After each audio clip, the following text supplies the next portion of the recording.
one misnomer that I want new Bitcoiners to understand is that people go, well, look, BlackRock own all this Bitcoin. They've now co-opted, or they now control a large part of the Bitcoin network. Now, first of all, it's still, what is it, 3%, 4% of the supply, I think, something like that.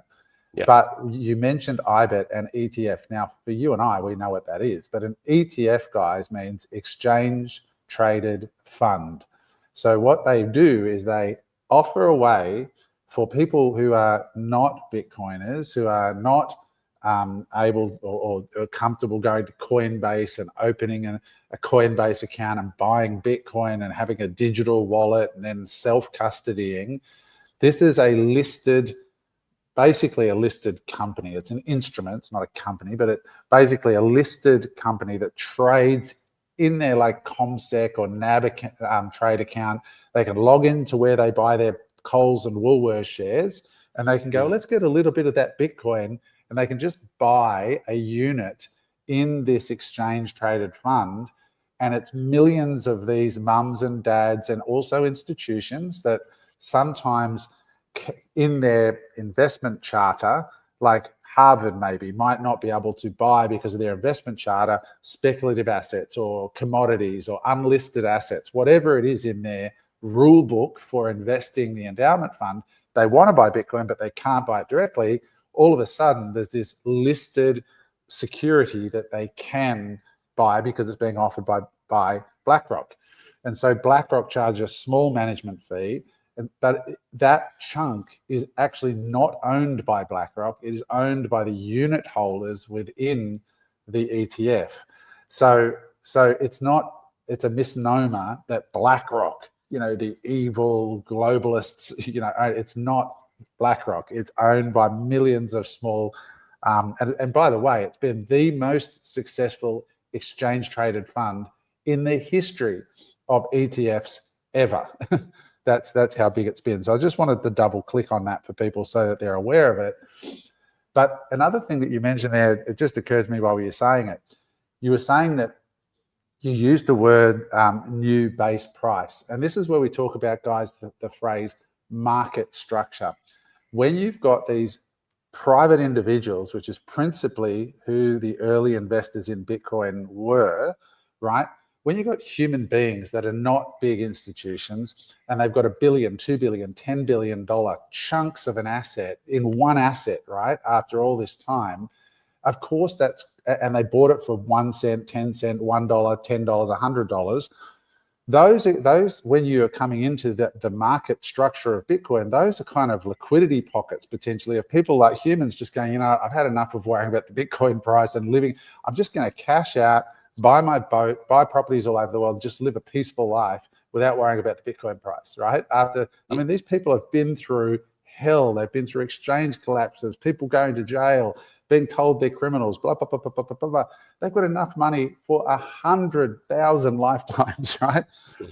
And who's come in now is governments, institutional buyers like what Bish was talking about. So now we've got a lot of those air pockets where if one person decides billions of dollars can go, those air pockets are all popping within the structure of what makes up the Bitcoin holder base globally. And then the biggest holder outside of BlackRock, which is really a group of distributed investors, is MicroStrategy. And I want to talk about this for a minute. MicroStrategy bought $1 billion, give or take, of Bitcoin in the last 7 days, right? But MicroStrategy, again, people go, oh, well, MicroStrategy's co-opted it because everybody wants to believe everything's evil. But MicroStrategy is the one stakeholder that I think you're betting on. I'd like to get your take on what MicroStrategy's long-term plan is. But MicroStrategy is a Bitcoin treasury company. They have openly and clearly stated in all their filings and everything that Michael Saylor does is we will never sell our Bitcoin. That is not their business model. So the biggest holder now in Bitcoin outside of BlackRock, which is not really BlackRock, it's private individuals, the biggest parcel is owned by a company whose business it is to never sell. So Bish, why would they never sell? How will MicroStrategy make money, in your opinion, apart from just betting on the Bitcoin price going up? Well, they're trying to monetize the debt market. So the debt market is the largest single asset class on the planet. US debt alone is $100 trillion market. Globally, it's $300 trillion, right? The global real estate market is speculated around $400 trillion globally. If you take every single piece of real estate, commercial and residential, it's about $400 trillion. So just those two markets combined is $700 trillion. So you compare it to Bitcoin, which is 2 trillion. It's a infinitesimal drop in the ocean compared to these like global macro asset classes such as real estate and debt. And real estate and debt kind of sit hand on hand. Real estate has a lot of monetary premium in it, and debt fuels a lot of real estate transactions because people store their value in real estate. The big bet that Michael Saylor is trying to do with his Bitcoin treasury company and other treasury companies around the world is they want to monetize debt and credit markets, but to back it with Bitcoin capital. So rather than backing it with US dollars or government bonds or backing it with real estate, they want Bitcoin to be the world's collateral asset, the world's reserve asset. And so in the case of MicroStrategy, where they have so much Bitcoin, they can offer different yield-based products. So somebody who might want a fixed income product, they can offer that. There is a lot of financial engineering, and if done irresponsibly, can cause contractions in the collateral asset that is being, levered up and traded with. But ultimately, a Bitcoin treasury company, if it's done well and is actively managed, is able to offer a range of credit instruments for either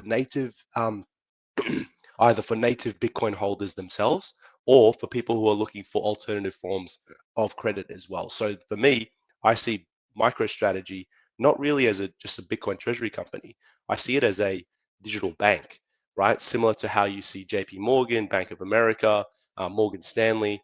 I see these institutions now in the eyes of MicroStrategy as this large digital credit provider, and they're using Bitcoin as the collateral. So it's really It's fascinating stuff for me personally.